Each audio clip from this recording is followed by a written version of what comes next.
I'll start off with a quick story. Growing up, my parents could tell that something was different about me, but they couldn't really tell what. Back when I was a little kindergartner, my teachers kept asking my parents to check my hearing because they thought I wasn't listening to them, but my hearing tests always came back fine. When I was 17, my mom brought me to a doctor because she thought that I might have ADHD or maybe OCD. The diagnosis? Eccentric normal. So anyways, I have autism spectrum disorder, but I didn't even find out about it until I was almost out of high school. Misdiagnosis and underdiagnosis of autism in girls and women is a big problem, so I'm going to talk a little bit about it. I'm going to give a brief explanation of what ASD is, and then go into the how and why so many women are overlooked when it comes to autism diagnosis. Let's start by answering the question, what is ASD? ASD stands for Autism Spectrum Disorder. Many people prefer just autism because they don't like to describe it as a disorder since it has strengths and weaknesses. I prefer autism myself, but I'll be using ASD too for the purpose of this explanation. I'll also be using the term neurotypical to describe people without autism. Anyways, ASD describes autism as a spectrum. Some people mistakenly think of the spectrum as a line from less autistic to more autistic, but that's the wrong way to look at it. Autistic people are human. We have different traits and different support needs that can fluctuate depending on the situation that we're in. A better way to think of it is like an ice cream sundae bar. Each sundae has its own toppings, and each of them look a bit different, but they're all ice cream. Here's some of the toppings, or traits, that an autistic person might have. Difficulty with social interactions and communicating. This includes both verbal and nonverbal communication. Some examples of this are being less expressive, using the wrong tone for what you wanted to convey, being too honest or blunt, or avoiding eye contact. Some people don't communicate verbally at all, and others go nonverbal when they get overwhelmed or stressed. Routines and sameness. Autistic people often have a difficult and sometimes impossible time changing their routines, and can get extremely distressed when they're forced to do so. Routines can involve things like always taking the same route to work, or putting on clothes in the same order. Repetitive sounds or movements. Stimming is a physical behavior used to regulate or express strong emotions. Some examples are flapping your hands or rocking back and forth. Hyperfixation on special interests.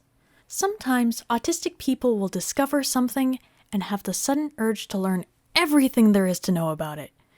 An example that comes to mind is when I was working with this sweet little boy and all he wanted to talk about was Five Nights at Freddy's. And abnormal sensory responses. Autistic people can be hypersensitive to touch, smells, sounds, and textures. These things can be extremely stressful or even painful. On the other hand, some autistic people have high tolerances for extreme heat, cold, or even pain. So now that we have a basic understanding of what autism is, here's the important question. Why are so many girls and women misdiagnosed and underdiagnosed?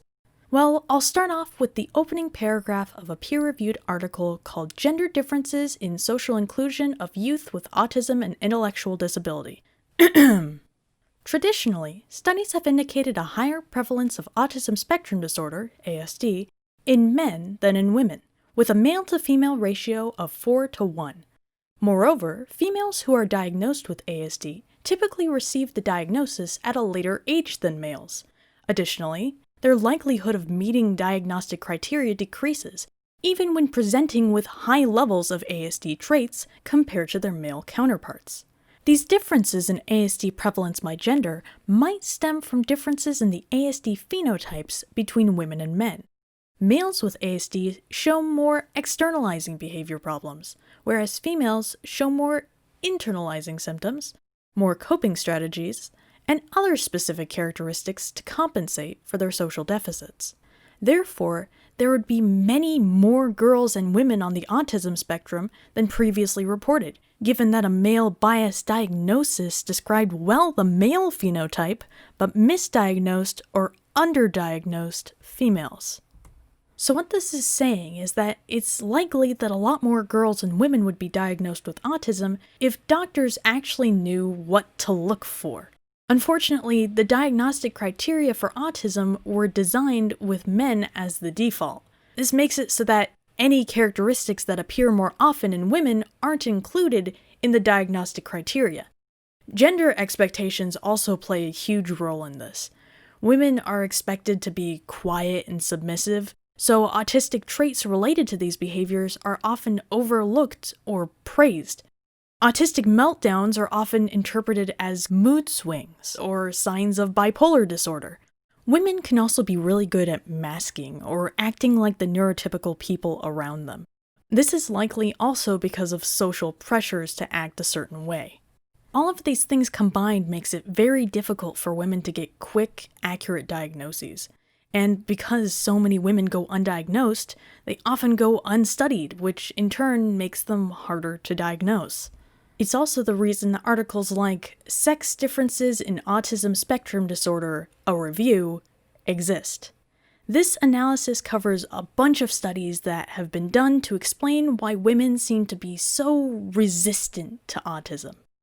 Some of the ones that stood out to me were the female protective effect theory, which suggests that men are more susceptible to ASD because they exhibit greater genetic variability. The sex hormone theory, which argues that fetal testosterone levels are linked to autism. And my personal favorite, the extreme male brain theory, which describes the autistic brain as a more extreme or hyper-masculinized version of the male brain. Now, these studies might have truth to them. These guys are scientists, and they did a lot of experiments on rats, and I couldn't even understand half of what they were talking about. But it kind of feels like they were trying to find any excuse they could for not accommodating for women in the diagnostic criteria for ASD. If studies like these keep being the focus of autism research, autistic girls and women are never going to get the help that they need. So that was just a quick look at autism spectrum disorder and the reasons why autistic girls and women are often misdiagnosed and underdiagnosed. And this isn't just a problem with autism, or even just with women, but it's definitely something to look out for. So whether you're neurotypical, autistic, or eccentric normal, let's work together towards a future where bias has no place in diagnoses, and everyone can get the aid and understanding they need.